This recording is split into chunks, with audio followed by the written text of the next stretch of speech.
Makanya dijelaskan oleh Nabi kita Nabi Muhammad SAW dalam sebuah hadis yang sahih riwayat Imam Tirmidzi, Nabi SAW bersabda, "Khoslatani la yajtami'ani fi munafiqin." Kata Rasulullah, dua sifat, dua hal yang tidak akan pernah ada pada diri seorang munafik. Yang pertama adalah husnul samtin, adalah akhlak yang baik. Orang munafik itu nggak punya akhlak mereka. Karena memang dasar watak munafikin ini ada dusta dan khianat. Makanya orang munafik ini dikatakan oleh Rasulullah nggak pernah bisa berakhlak baik. Karena memang watak hati mereka ini dua. Mereka adalah gemar berdusta dan mereka adalah kaum yang gemar berkhianat.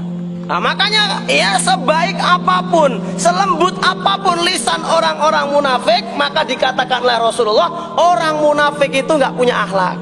Nah, baru kemudian yang kedua kata Nabi SAW, wala fiqhun fid din.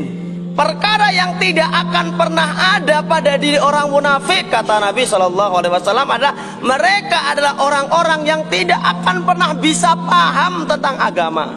Orang munafik itu nggak paham tentang agama, nggak punya kesungguhan untuk mempelajari agama Allah, nggak ada. Ya, mereka adalah orang-orang yang bermalas-malasan untuk mempelajari agama Allah. Mereka adalah orang yang nggak bersungguh-sungguh untuk memahami agama Allah Subhanahu wa Ta'ala. Kalaupun mereka tahu, sekedar tahu nggak paham.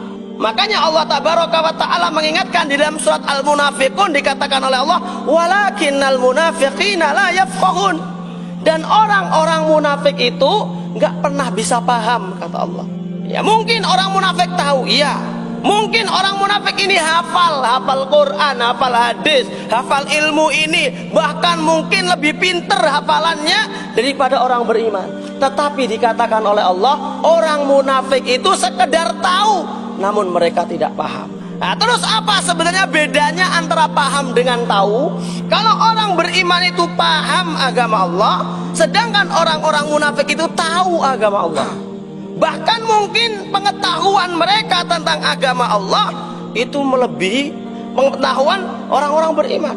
Bahkan di akhir zaman ini dikatakan oleh Nabi SAW, kebanyakan para munafik di akhir zaman aqra'uha aktsaron nifaqo min ummati aqra'uha. Kebanyakan orang-orang munafik di akhir zaman itu adalah para aqra', para penghafal Qur'annya. Para ahli Qur'annya di akhir zaman itu adalah para munafikin. Menunjukkan bahwa apa?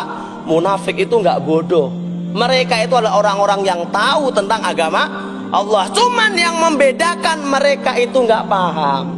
Ya dijelaskan oleh Imam Ibnu Qayyim Al-Jauziyah rahimahullahu ta'ala, yang membedakan ya tahu dengan paham, yang membedakan antara ilmunya orang-orang beriman dengan ilmunya orang-orang munafik adalah apa? Orang-orang beriman itu paham dikarenakan ilmu mereka pertama menumbuhkan rasa takut kepada Allah, kemudian ilmu mereka menumbuhkan amal-amal soleh. Inilah yang membedakan antara tahu dengan paham. Yang diinginkan oleh Allah itu paham. Kita tak fahmun fiddin, tafaqquh fiddin, paham agama. Ini yang nggak akan dimiliki oleh orang munafik. Maka kalimatnya faqhun fiddin. Orang munafik itu nggak punya kepahaman dalam agama. Mereka tahu, tapi mereka nggak paham. Kenapa mereka nggak paham? Karena mereka memiliki ilmu, namun ilmu yang mereka miliki tidak menumbuhkan rasa takut kepada Allah. Yang pertama. Yang kedua, ilmu yang mereka miliki sebanyak apapun itu tidak menumbuhkan amal-amal soleh pada diri mereka. Maka ini mari kita bisa bermuhasabah ya. Bertahun-tahun mungkin kita ngaji, bertahun-tahun mungkin kita taklim, bertolabul ilmi. Maka kita bermuhasabah, kira-kira ilmu apa yang sudah menjadikan kita semakin takut kepada Allah? Sudahkah ilmu yang kita pelajari itu semakin menjadikan kita takut kepada Allah? Ataukah justru kita ngaji, kita tambah ilmu malah menjadikan kita semakin sombong di hadapan Allah? Semakin berani melanggar aturan-aturan Allah, semakin berani melanggar yang haram, melanggar yang syubhat. Apakah itu tujuannya kita mempelajari agama Allah? Kalau seperti itu keadaannya, maka selama ini ilmu yang kita pelajari masih tingkatannya ilmunya orang-orang munafik. Karena orang mukmin itu ilmunya menumbuhkan rasa takut kepada Allah, kemudian ilmunya menjadikan dia beramal soleh. Maka marilah kita